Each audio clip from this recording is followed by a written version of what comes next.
This is Occult of Personality Podcast, episode number 98, featuring an interview with philosopher, mystic, essayist, and lecturer Neil Kramer, also known as the Cleaver. I'm your host, Greg Kaminsky. Thanks again to the subscribers of the Occult of Personality membership section who fund each and every show. If you haven't already, please consider supporting this show with a subscription to the Occult of Personality membership section. For only $7.95 per month, you'll receive access to all the exclusive recordings, including the archive of old episodes from 1 through 41. The link to the membership section is on the sidebar of the occultofpersonality.net website, or just browse to occultofpersonality.net/membership. This episode of Occult of Personality Podcast is also sponsored by generous donations from listeners Steve, Dave, Quinn, and George. Thanks again for sponsoring this episode. If you'd like to sponsor a future episode of the show, simply click the PayPal donate button on the website. Donations of any amount are appreciated. Now, in episode number 98, I chat with Neil Kramer. Neil is a philosopher, mystic, prolific essayist, and lecturer. You can find his website at thecleaver.blogspot.com. You can also find his extensive collection of audio recordings at cleavermedia.blogspot.com. Neil's areas of exploration include human consciousness, metaphysics, shamanism, systems of control, systems of liberation, and the nature of reality. In this recording, he shares his thoughts about his investigations into these subjects in a very open and personal manner. If you're familiar with Neil Kramer, you already know you're in for a treat. For those of you who aren't familiar with Neil, I think you're going to enjoy this very much. Neil Kramer, welcome to the show. It's so good to speak with you. Hi, Greg. Thanks for having me. It's good to be here. So I'd like to start out by having you tell us a little bit about yourself for those who aren't familiar with you and your work already.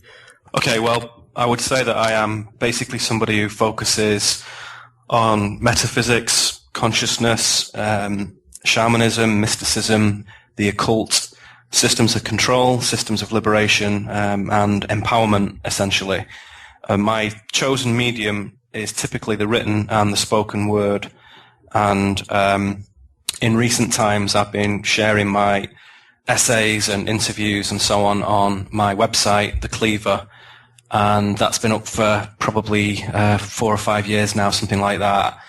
And I also attend conferences, I do workshops, I speak in the UK, I've spoken in the US quite a lot. I've recently moved to the US in May, so I've started to get involved with the network of events and people and practices and systems over here, so that's been really good. As to how I got here, probably, like most people, it's something that is just seeded within you from an early age, really. So from my personal path, I was always interested in existence and the fact that we just show up here and we're thrown into this realm, so to speak. And it seemed for quite a while that I was the only one who seemed to be at all interested in that fact. And as to what we are and what we're doing here and who we are and where we came from and all that stuff, initially my research and study into that was just completely private, completely personal, sat in libraries, reading philosophy, psychology, later on spiritual works, texts, occultism, metaphysics, and so on. So I probably spent a good decade just studying that on my own. And then as time went by and as I got older and a little bit more personal freedom in my life to move around a bit and spend a few pounds and so on, I started to bring that into actual felt experience, as we say, i.e. I started to move the theory into practice and visit certain sacred sites, get connected with real human beings and speak to them. because I guess if most of your research is on the screen or in books, that's great, but it's very much a one-way system, that. And plus the fact that, particularly in philosophy and spiritual works, most of the people who penned most of the major and influential texts are all dead now. So it's nice to meet somebody who isn't dead. Yeah. So yeah, as time goes by, these things started to really solidify into particular fields, and I realized quite early on, and fortune is one word of describing it, synchronicity perhaps is another, that consciousness really was the game. It was all about consciousness, as that word is quite prominent now, and that seemed to underlie everything. And the nice thing about being around in these days is that because now of the internet, certainly from probably the late 90s, 2000 onwards, there's such a wealth of information that you can sift and filter and study and collate that what previously would have taken many decades in libraries and, an extraordinary amount of personal time, you can get to things quite quickly. And not everything is on the internet, of course. Not everything is quality that is there, and some things are simply not there at all. But what it does do is serve as a good kind of springboard to let one understand the broader themes and then delve into the things that are more appropriate for your personal path. So I would say that, in a nutshell, my angle into this was a philosophical and a spiritual one from the beginning, really. And so most of the time when people describe me, as I've become, known in the underground or the counterculture or whatever, is as a philosopher or a writer or a mystic or whatever. And depending on where you are, you get, just very straightforward things like Neil Kramer is a blogger. And then other people will say he's a modern mystic. And then other people will say he writes essays. In the old days, 100 years ago, I would have probably been more accurately described as an essayist, which has been my chosen format. But in recent times, I've, started to acknowledge that people want to listen and people want to watch. So certainly for the last 6 months, most of my stuff has been dedicated, as well as writing, into video and film and audio work, which is great because it works for me as well. And some of the best texts I've ever consumed have recently, in the last few years, been audio. So to get an audio book on your portable player to listen to while you're walking around or driving around is excellent, and I don't think there's anything wrong with that. So that's something that people respond to, and obviously YouTube and stuff is a bit of a mixed blessing because you can watch some great stuff on there, but there's such a load of absurd nonsense on there as well. And you obviously also get this thing where everybody becomes a kind of commentator and a critic and a researcher very quickly. So forums and comment threads and all the rest of it can be fascinating but extremely time consuming. So that's an unusual thing that in recent times has come about, particularly with people bringing books out. If you get like 20 negative comments on an Amazon thread, that can really affect somebody's career. I was reading an article on that in the New York Times recently. I actually haven't published a book under Neil Kramer name. I've had other works out in the past under different names, but they were fictional and poetic works. I'm currently working on my first serious text now that will represent the sort of backbone of what I've been doing for the last 10 years. And that's in the pipeline, and I'm speaking to various people who are helping me bring that to fruition at the moment.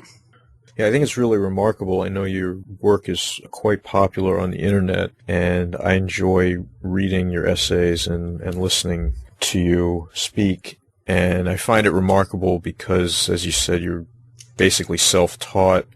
You don't come out of any specific school or tradition. You're really like a self-made man. So I think that is really remarkable, especially in this field. It's not necessarily easy, and a lot of people have some sort of something they fall back on to rely upon, like that they're really standing on, that's not their own specific work. Yeah. Yeah, that's right. It's an interesting point you make, because a lot of people will focus on a given topic, as you say, like megaliths or good GF or quantum physics or, I don't know, Illuminati research or whatever, which is cool and is fine, and we need people who can help articulate some of these things and pin them down and do some, alternative scholarly work on that. From my perspective, understanding the broader themes and modeling different realities has always been my preferred endeavor, if you like. So it's always time consuming to get into one specific thing at the expense of all the others. And for me personally, I have to be very careful in what I put my focus on, because you can very much disappear down certain rabbit holes and find yourself becoming a kind of mini specialist in one topic, which I don't really want to do. What I want to achieve is, simply put, as a reframing of what human beings actually are. So the basis of my work has been initially a realization that what we have been taught we are is absolutely from the bottom up completely incorrect. And what we actually are as human beings is quite amazing and quite magnificent. And so most of the work that I do is all really aimed at reframing what we are and what we're doing here. And what I try to do is back that up with a level of academic or scholarly work and articulation, try and be as refined and articulate and eloquent as I can in that, because I think that matters. The way you communicate shows that you actually care about it, and your authenticity in what you're doing can be felt in the words. So not just using long words and phrasing things impressively, which, everyone can do that if they try, but actually trying to pin the topic down by filtering it using certain phraseology, certain words that people resonate with. And I think particularly at live events and at conferences, which I try and get involved in as often as possible, you can get a very immediate feedback from the audience. When you stood on a stage with the lights on you and a microphone in your hand, it's good for the speaker. It sharpens your edge when you're doing that, because you can feel the response from the audience. So even doing a show like this, I try and put the same sort of focus into that to as sincerely as possible share what is important, not just to impress people or switch them onto something or excite them about something that's mysterious, but to actually drill right down to what is real, because the crux of my work is what is real is the exciting thing. And when people begin to acknowledge and realize at a deep, insightful level that the universe is an infinitely mysterious and wonderful place, it takes away a lot of the repression and a lot of the despondency that is clearly in the mainstream culture is rife with it, although they try and sedate us and move us away from that. But also in people who focus almost exclusively on the conspiracy, the shadow, the dark side, if you're left with any doubt or fear or whatever, I just think that's kind of like just the old way. It's just yesterday's news. That I just think it's horse shit, really. So I also try and instill a little bit of empowerment into everything that I do and give people the inspiration that they have the equipment inside them already to do whatever they need to do and to free themselves to live a better life and to express themselves. And I think when you put those three things together, you also get what everyone wants, which is joy and happiness and fulfillment. So those things are very much a byproduct of doing the right thing, or as the old Taoists would say, the Vedic philosophers is walking your path. And when you walk your path, things start to fall into place, but it can be a time-consuming and slower than expected journey sometimes. So what I try and do is, only from my own personal path, because that's all we ever have really, is just to share our journey, not make any absolute empirical objective statements, because perhaps, in this world there aren't any really. It's all a kind of subjective reflection. Nevertheless, there are some pivot points, if you like, some reference points that we can all relate to. And when you hold that frequency, when you ring that note out, whatever anybody's chosen, study, research, thing that they're interested in, that resonance works. And you understand when you listen to someone or you read somebody, and I do this myself. There's a lot of people out there talking about very interesting things, a real miasma, a real plethora of stuff out there. And yet there's always only a handful who really, really resonate with me. And I respect those people, and they do superb work. And it always comes from understanding that it's not just the information, that the individual, how have they actually integrated it into their life? What has it actually done to that individual? How has it changed their consciousness? And you can tell that very quickly and very decisively by listening to somebody. Meeting them is even better, of course, because you can get to it even faster. So personally for me, when I know that somebody is walking their talk, then the work takes on more gravity and more power.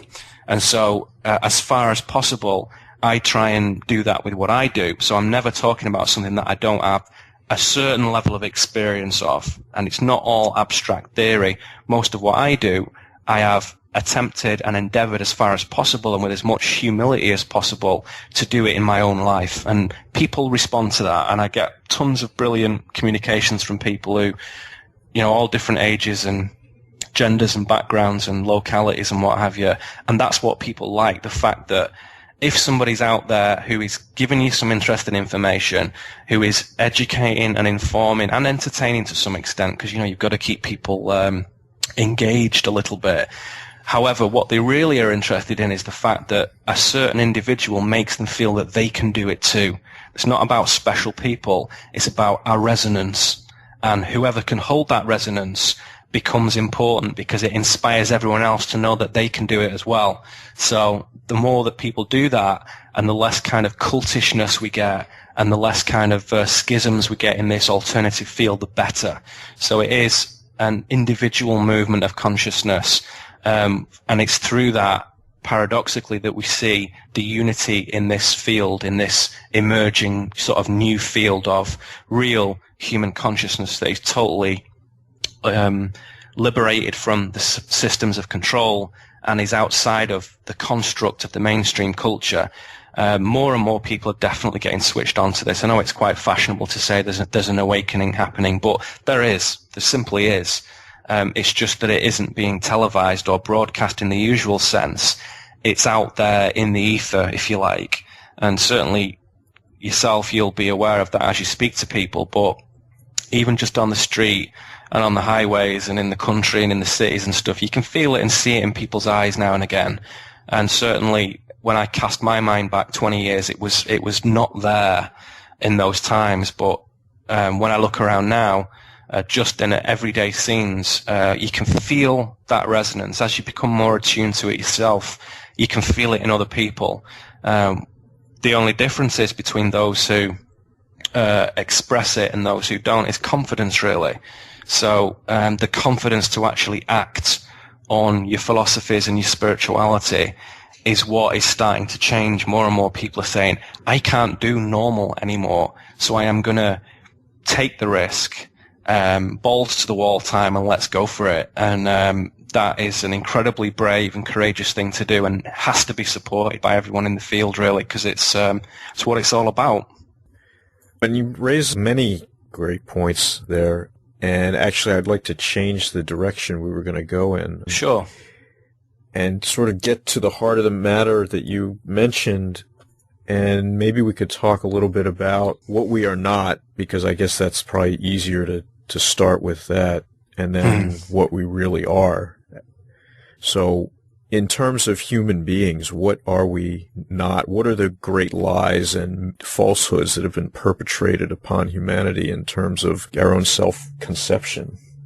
The greatest thing you can do to suppress somebody is take them out of context of what is real. And when you do that with a human being, the trick is to be able to instill a certain amnesia into the human mind that makes the human forget their lineage and forget their infinite spirit.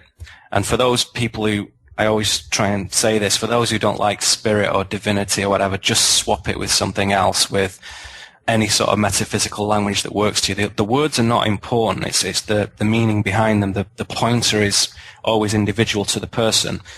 But I would say if we understand that, in my view, there is no one single empirical objective hard reality into which we all kind of get dumped at birth, and it's like every man for himself, and it's a case of try and make things as pleasant and agreeable and comfortable as possible. That's the first misdemeanor, really, the first conscious misdemeanor that we see and that we're brought up with. And for most people, it takes 15, 20 years before you realize that that isn't really true. What's different now is that you can communicate with other people and get other viewpoints that affirm that. Whereas in the 50s and 60s and 70s and 80s, it was difficult to find other support on that fact. So unless you went out and did the study or went to conferences and stuff, because there was no communication, you would be forgiven for falling into the dream that life is this just big platform that you get dumped onto and good luck. So I would say what we think of as this default reality tunnel, and by reality tunnel I'm using this Timothy Leary, Robert Anton Wilson idea of unique perception, that we all have our own individual reality tunnels, but there are group ones as well. So certain characteristic group reality tunnels where belief is required as a Christian or as a Muslim or as a naturalist or as a determinist or whatever that system is. There are group reality tunnels. And what I call the control system or the old hierarchy is probably an even better description, which I've started to contemplate the usage of those words. What they try and do, and they are an aspect of us, which we'll come to later, but what they try and do is say that there is only one reality tunnel and this is it.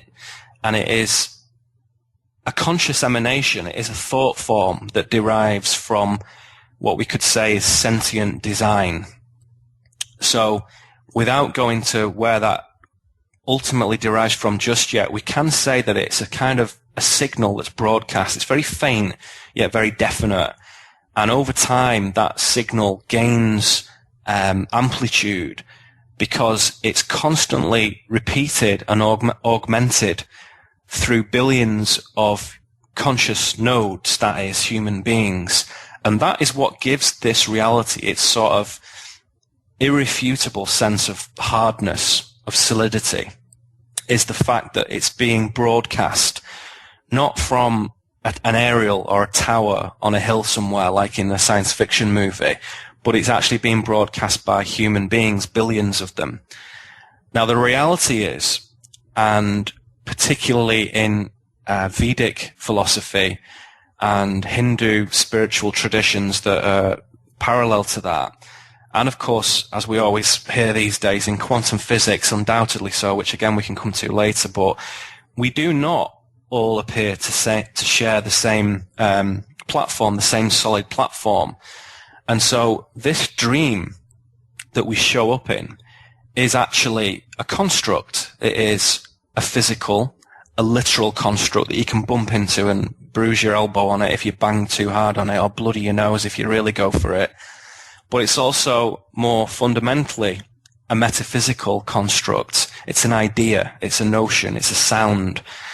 And as I say, what gives it its consistency, because that is the only thing that marks this out as different from the dreams we each have each night, what makes this particularly different is its consistency.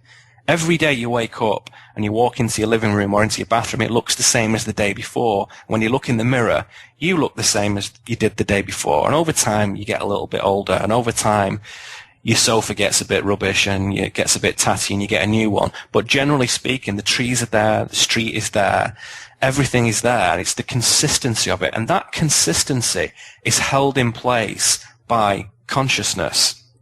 And so what a lot of the systems, a lot of the mystical traditions, particularly sort of pre-Neolithic areas like 9000 BC, what they try and do is show us that this is a dream, it is an illusion, and it's not a bad thing, because without having some sort of infrastructure in place. We wouldn't actually be able to navigate around. This vessel of the body wouldn't be able to move consciousness around. So it's kind of, as I say, it's a default pattern. You don't have the ability right now to come in with your own pattern inbuilt. I think in, real antediluvian times, shall we say, you could come in with a lineage, a DNA frequency that would give you a particular reality tunnel focus that was more accurate than this one. But for now, we all come in completely blank with nothing, and you come in as a clean slate. And so there has to be some sort of default operating system running, and this is it. What the mystics showed is that if you want to change that, if you want to peep under the covers and see what's really going on, the first and most trying and most difficult thing to do is to acknowledge that this is a dream. This is an illusion. This is Maya. This is the Matrix. And as you become to understand that, as you become to realize the truth of that, something begins to happen, which is that the dream slowly starts to change kind of relatively to where you are in your consciousness. In other words, you begin to affect it initially on a kind of subtle level, but as time goes by, it becomes much more literal. And of course, in the occult tradition, this would be called magic, bringing about change in accordance with will. That's what magic is. It's changing the dream, apparently from within the dream, but actually what you're doing is you go into a slightly different plane or dimension, or heaven, as they used to call it in previous millennia. You pop outside of the brain-mind complex, go back to spirit or higher self, and from there, just rewrite the code a little bit, rewrite the pattern a little bit. And as you start to do that, again, this observance that we are the dreamer and we are the dreamt at the same time. And that is the fundamental observation in this, understanding that you can be both the dreamer of this and the avatar in the dream simultaneously. And that is a distillation of many, many large works. As far as I'm concerned, if somebody said, what is this large kind of chunky doorstop book saying? It's saying that you are the dream and the dreamer at the same time. And that realization can only be brought into real inner knowing through experience. So as Morpheus says to Neo in the movie The Matrix, you can't really be told what the Matrix is. You have to see it for yourself. And so it's very important to bring this practice about in the felt experience, the knowing of your own life. So much of what I do is aimed at suggesting to people that this is a worthwhile activity. This is a worthwhile thing to do with your time. Yes, we have to kind of put bread on the table. We have to look after our friends and family and be human beings and kick back and enjoy ourselves. But that isn't why we're here, just to have a nice time and kind of just wait and see what happens. The reason we're here is to edit this dream and to construct it in a more elegant and more creative and more genuine fashion. And it is my understanding, and this was hard-won, this understanding. It wasn't given to me by anybody or by any text. This was a felt experience, that there is a definite presence in this world of ours where that default dream is purposefully designed to suppress what I describe as the organic ascendant human impulse from presenting itself. So most people lead grey, repetitive, unfulfilling lives by design of this dream. And so the first stage in changing that is to acknowledge that this is a dream. And you can't be told that. You have to actually feel it inside, as a complete and total knowing, not as a piece of knowledge. That's different. Not as a piece of information that you read or somebody says to you on a radio program like this, but when you actually feel it inside. So sometimes when I speak of knowing versus knowledge, the difference is really that knowing is more akin to a feeling. It's a knowing that you love somebody. You can't have that as a piece of knowledge. It's a knowing. So knowing is more accurately reflected in feeling than it is in thought. So acquiring knowledge as an acquisitive process is fantastic for the biological unit of the brain, because again, we need that to do stuff, and it's a fabulous device to have access to. But that isn't us. We are not our thoughts. We are not our brain. We are not the mind. The mind is the interface between the brain and, if you like, what we could say is the higher self. And so knowing is where you get a simultaneous contact with all those three things. The brain knows it, the mind knows it, and the higher self, the spirit, knows it. And so knowing is contact with a thing rather than just representative information about it. So if I go into the Amazon to a remote tribe and say, here's a photograph of an apple, that's representative of the apple. It doesn't really give anyone any knowing whatsoever about an apple, none whatsoever. Whereas if I go to a different part of the forest or whatever where there might be such a fruit and pick it off the tree and say, this is an apple, and they touch it and smell it and taste it, that's just sense data, but they get contact with what that is, and it becomes a knowing. Now, not all knowing is necessarily brought into being through physical contact with it. You can know something through mental contact with it or psychic contact with it. So this is the first stage in understanding the control system, is that it is a game of consciousness. It's not a game of physical repression. That is a symptom of the control system, not a cause of it. Just being physically free doesn't change a damn thing. So revolutions and uprisings and all that, a long time ago, I personally realized that that is all just puppet show, propagandized, kind of civil charade, really. Those are strategically managed, as is everything else. The weapon you have is your own consciousness, because it remains indubitably independent all the time. There's no one can touch that. Nobody can do anything to touch that. Only you can suppress it. So the game is a very slippery and very seductive one, that you are persuaded to suppress your own conscious growth. And that is the only trick they have against us.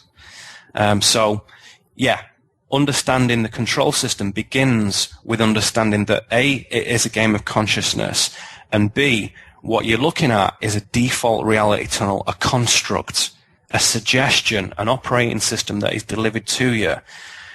The means of moving away from that is to understand that you have every right, and in fact it is your organic impulse to do so, to rewrite that operating system and establish and write your own.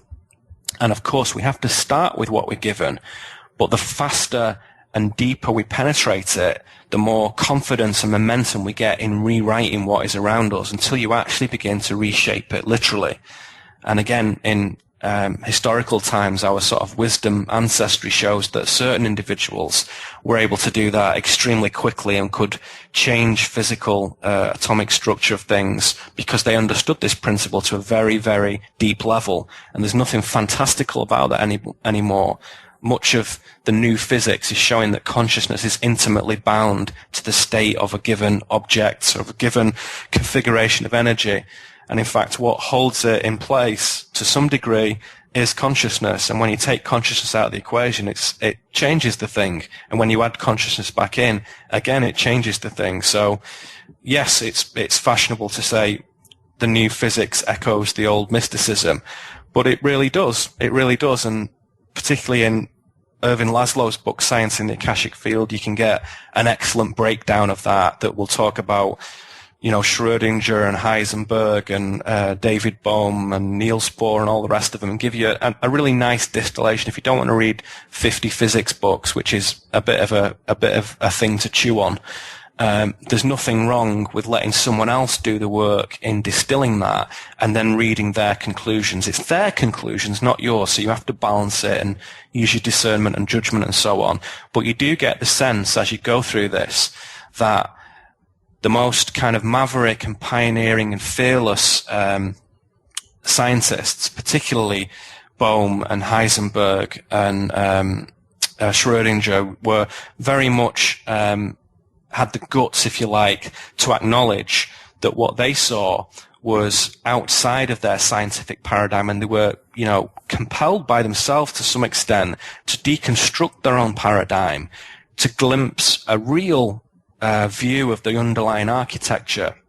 So much of the philosophical contribution from them, of course, derives from what they did in the field of physics, but they infer, to me, real clear higher spiritual messages from the themes of what they're saying, and that is explicit with David Bohm and is more inferred by Niels Bohr, but nevertheless that's what is occurring there. And as I've been writing about recently, even with Socrates, who was definitely regarded as a sort of major contributor to the modern scientific dialectical method, if you actually take a look into his life, a lot of his work and a lot of his steering in where he was going was influenced by what they used to call the daemonic sign in those times, which was a daemon was basically a positive supernatural entity that dwelt between God and man, and served, in a benevolent fashion within the natural order, as opposed to a demon of Christian theology, which is a bad thing that's trying to trip you up all the time.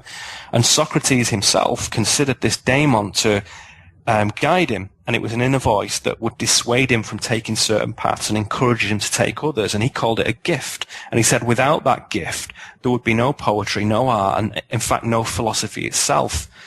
And some of his Greek peers at the time thought he was crazy for even saying this, where others just nodded quietly and said, that's fine, but maybe you shouldn't be admitting this or writing it down. So it's unusual that this guy, who was guided by a daemon, actually was a major contributor to the modern scientific method of reason. And he definitely saw this, not just this daemonic influence, not just as simply intuitive subconscious faculty, which is what a psychologist or a psychiatrist might try and infer. He saw it as something divine. Clearly, he writes himself that he found it was of divine origin and quite independent of his own being, of his own thoughts. So when you really look at this, and my sort of forthcoming book is really trying to balance this to say we have these scientists, we have the philosophers, and we have the mystics, and when things were at their coolest, all these people kind of worked together to a large extent. And what's sad about today is that, although this is increasingly getting better, there's a great fragmentation in this. So the philosophers do their thing, the scientists do theirs, and the mystics do theirs, and things are turned upside down and inside out, and you lose the thread of it. Whereas in the old days, in the Druidic times, you would have guilds where these people worked together, and people had a clear focus on being scientific and being empirical in measurement and organization. And those guys were absolutely essential part of the guild, whereas other people like the mystics would go in and do the sort of pioneering scouting work and go into the vision of a thing. They couldn't explain it. They didn't know what it was, but they would go into it at a very, very sort of deep level. And in the same sense where I was talking about Socrates earlier, some surprising kind of stuff coming from him, to some extent, you can see this in everybody who really has pioneered and, as we say in England, ripped up trees in their field, done something important. And I discovered in my research that in the sort of early 19th century, before Jung wrote any of his major stuff, he wrote a visionary document called Seven Sermons to the Dead. Mm-hmm. And it uncovered a lot of Gnostic themes that were quite heretical and quite controversial at the time. And it contained highly mystical language. He was a very young man at the time, young, but super intelligent, super switched on. And it was a real work of mysticism. And he was attacked for this by his contemporaries, particularly Martin Buber, the philosopher. And Jung defended himself and said, look, I'm a psychiatrist, I'm interested in facts, empirical material, and trying to make all this stuff comprehensible to everybody. But many, many years later, speaking in his autobiography, Jung said that and I quote, "All my works, all my creative activity has come from those initial fantasies. Everything that I accomplished in later life was already contained in them, although at first only in the form of emotions and images," close quotes. So what Jung is saying is that I had the vision of this stuff, and it informed and seeded the work, the empirical quotes work that I did, but I couldn't articulate it. That is what mysticism is getting outside of yourself and going to contact with a knowing that you may not necessarily be able to put into words. And this is what Jung did. And even in his autobiography, where he didn't have to say that, because he was so renowned and so well thought of, that he could have just swept that under the carpet and people wouldn't have really pushed it. But he acknowledged it. He made that bold statement to say everything came from those initial, as he calls them, fantasies, because he couldn't put words to them at the time, but everything that he did was contained in them as emotions and images. So this goes back to what I was saying earlier, that knowing is typified in emotional resonance, not thought. So that mystical impulse is not necessarily mutually exclusive to science or to philosophy. These things are just vibrations of the same perceptions, but at different stages. The mystics are the kind of scouts that go out. The scientists then come in and measure stuff and quantify it and equate it with things we can understand. And the philosophers, if you like, balance the two and put it into some sort of overarching context. Your host is Greg Kaminsky, and this is Occult of Personality. A lot of what you say invokes the thoughts I had while reading a book called I Am That, Conversations with Sri Nisargadatta Maharaj. I don't know if you're familiar with that. I'm not familiar with that, no. It's interesting. I'll make a note of that. Yeah, it's I Am That. It's a fascinating book. Okay. He basically is a mystic. His approach was for people that came to him seeking enlightenment or illumination. Mm-hmm. His prescription was basically to sit and ask yourself, who am I? Who am I really? Who is this asking the question? And his whole approach was to engender this perspective shift in people, just like it had in himself when he realized that he was not what he had thought he was, a physical being, a man who would born and who would die, that he was actually consciousness itself. Yeah, he was the dreamer. Yeah, so when he recognized this, he went beyond everything, beyond mind, I guess, in some sense, and just was. And he had that knowing that you're talking about.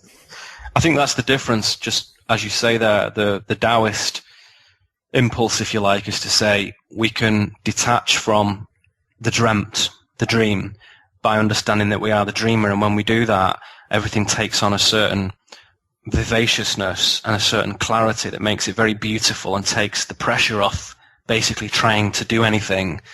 And a lot of people stop at that point and they have these moments of nirvana or this contact with that, or these moments of kensho in the Zen tradition, and they think, okay, fantastic, I've figured it out, right, I'll stop there. What I like to see in the works of others and in my own stuff is that is a stage, that is actually normally quite a natural stage in every single human being's life. It's not any kind of destination. It is a realization that typically would occur early on were there no suppression systems there. And so I think that, sadly, rather than just a handful of people being able to do that to any sort of fundamental, meaningful level, that is what everybody normally does. And that in the golden days, if you like, before things changed on Earth, or maybe a few millennia ago, that is kind of what happened. And so the control, as I say, is at a very fundamental level, which pins you down into mind, and mind becomes the prison, because that is your framing mechanism for yourself. Mm-hmm. And so it's very important that people understand that there are techniques to get out of that and to change that. And it's different for everybody. Some people, as maybe somebody like Terence McKenna or Timothy Leary might have said a short while ago, some people need a powerful psychedelic or entheogen or sacred medicine to achieve that, to knock them so hard out, to take the red pill and just melt this away. Some people can do it philosophically and can sit there and contemplate it and come to moments of realization from purely abstract means.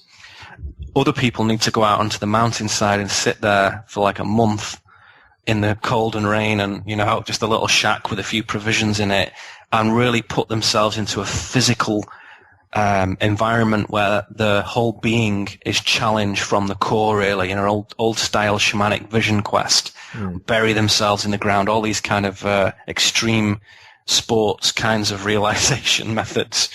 And so that meditation being another one which is a bit more gentle and easy to integrate into your life, but all are aimed at the same thing of showing the relationship between the observed and the observer and breaking down that polarity, that duality between the subject and the object. And that is the first stage in this, is to understand that the dream and the dreamer are the same thing. And as you begin to understand that, this basic dichotomy, this false dichotomy that there is a big platform out there with loads of objects in it and you're one of them, begins to dissolve a little bit. And as you go through life, you realize that essentially what we have is configurations of energy that move around in conjunction with consciousness. So if you're not taking part in that, if you're not creating your own reality, then you're really agreeing, you're consenting to just go along with someone else's. So it is a question of consent and of acknowledgement.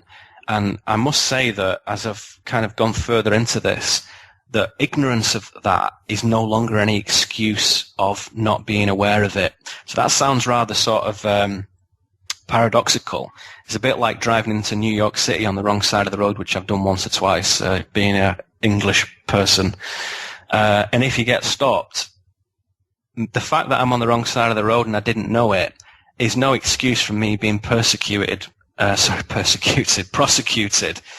the cop on the street corner. That is the way it is. And my belief is that fundamentally everybody knows this is a dream, and everybody at the deepest core level is fully aware of that. They just don't know what the hell to do about it. They don't know how to integrate any changes of that knowing into their life. And, you look up from your own thoughts and the kettle's boiling and your sister walks in and you need to get your laptop upgraded and you go into work the next day and life's events suddenly take over again and you're caught back up in the dream. So the trick of the mystic is to retain this vigilance, this rock solid vigilance throughout the day, throughout the night, until the dream that you have at night and the dream that you walk inside in the day, the boundary softens between the two, and you realize that the whole thing is one massive construct. And it's only really illustrated when you go unconscious and when your consciousness changes, as in sleep, as in when you fall into that state, or as in manipulating your consciousness through the things we spoke about earlier, physically, chemically, electronically, if you're using these kind of brain devices and stuff. There's lots of different ways of stimulating that, but you have to change your consciousness to see it. And as I mentioned, that's different for everybody. There's no prescribed best way of doing this. If I were to run a school in such matters these days, the first good few months would be in understanding the students' different mentalities and philosophical articulations in their own minds and where they stand, what their bearing is as a human being. And then you would understand what is the most appropriate method for that student to begin to do this. So whether we look at Druidic, Shamanic, Hindu, Buddhist, Gnostic, Zoroastrian, whatever, they do share a set of core universal observations. Nothing is separate from anything else. There does appear to be this field, this kind of hyperdimensional medium through which everything manifests. And fundamentally, the experience of human consciousness is pivotal to that, is very important to it. And that stands the old physics on its head, really, which just says, look, this is a big machine, and you're just like a little thing that crawled out of the sea and just evolved through natural selection to this point. Total nonsense. Total nonsense. That is just, so absurd. It's just mind-boggling. What's important is, though, to be able to not just understand that theory, but to actually do something about it. So those traditions, those spiritual traditions, devised sets of techniques that had to be integrated into a disciplined system in your own life for maneuvering your consciousness in such a way that you could discern what used to be called ultimate reality, primary reality, and to be able to shape it more closely with your will, with what you want to do, your intent. And that is the essence of magic, and that is the essence of mysticism, is to make contact with the underlying reality. And my book is all about that, and my work is all about that. And sometimes you do that, as you said right at the top of this show, that you do it sometimes by negating things, by saying what ultimate reality isn't, what it is not, that it isn't culture, that it isn't television, that it isn't government, that it isn't atomic structure solely, that there are many other aspects to it. As you start to negate that, then you move to the balance point, to the fulcrum of it, where then you move into what it is. And that's a very challenging thing for most people to do. It's a little bit like looking someone right in the eyes and saying, what do you want to do with your life? It's a very difficult question to answer that. It's easier to say what you don't want to do, but there comes a point where you have to contemplate what you want to do.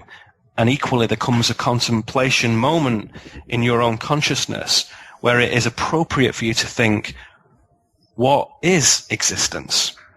And you have to do that through your own experience. So these systems that are all our heritage, all our wisdom heritage, people just like us have been through this thousands and thousands of times over many millions of years, I feel.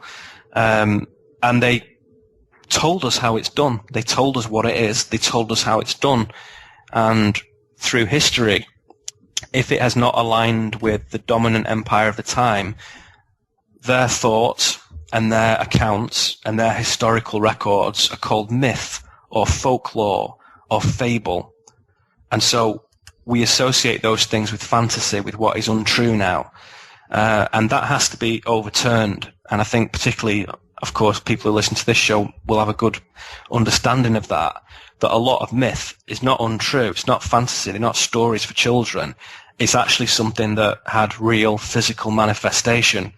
And historical records that we understand in the West are largely absurd. The first guy who wrote the full history of Denmark was a guy called Saxo Grammaticus, who was basically working for the Vatican.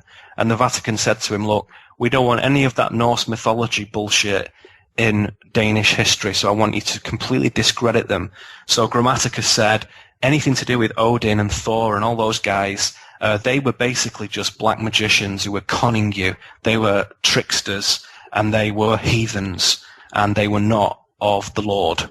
And so it was already sanitized in the 13th century. And most people do not bother to look before that to see why that occurred and what was before it. So Norse mythology is considered fantasy to most European modern peoples.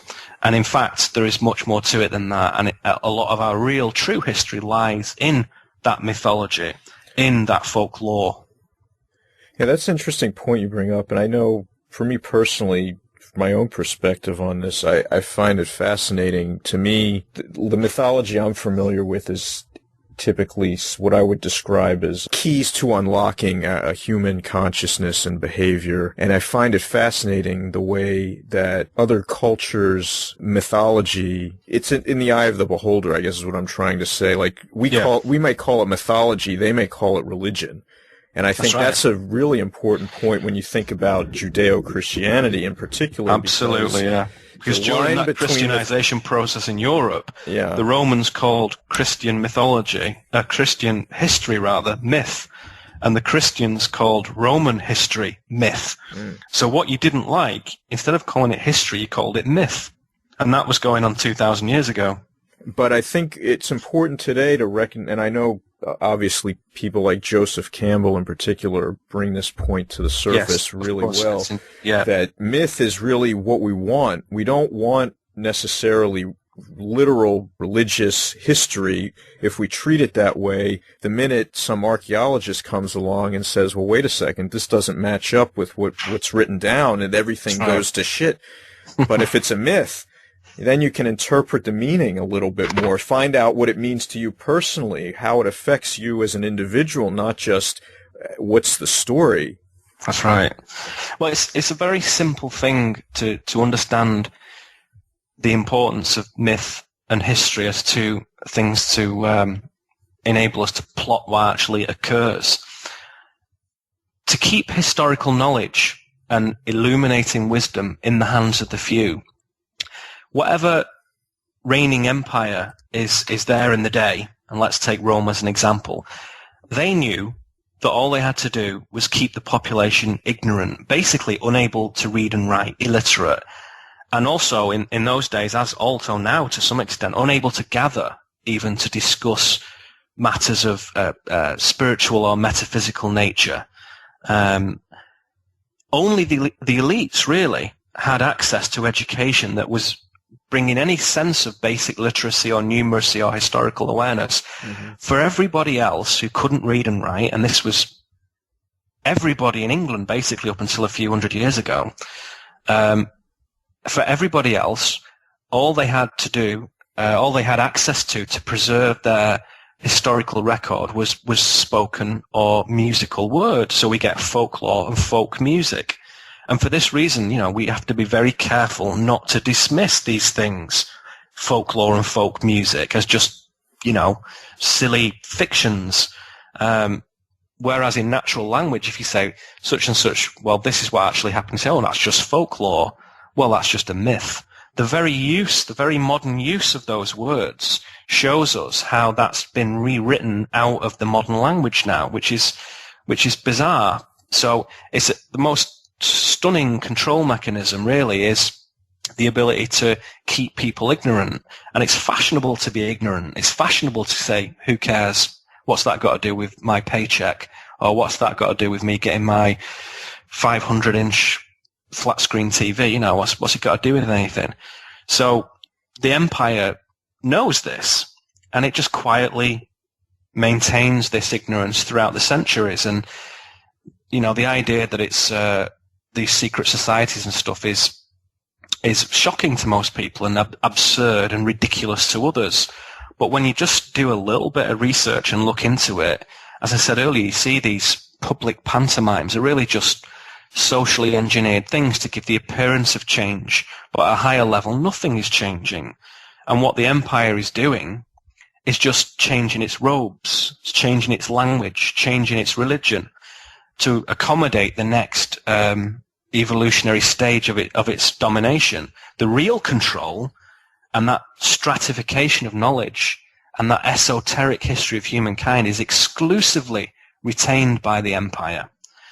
And this always makes me think of Philip K. Dick's observation, the empire never ended, which is absolutely true. The empire never ended. There was only one empire, and it stretched from Neolithic times right till today. It's the same single edifice.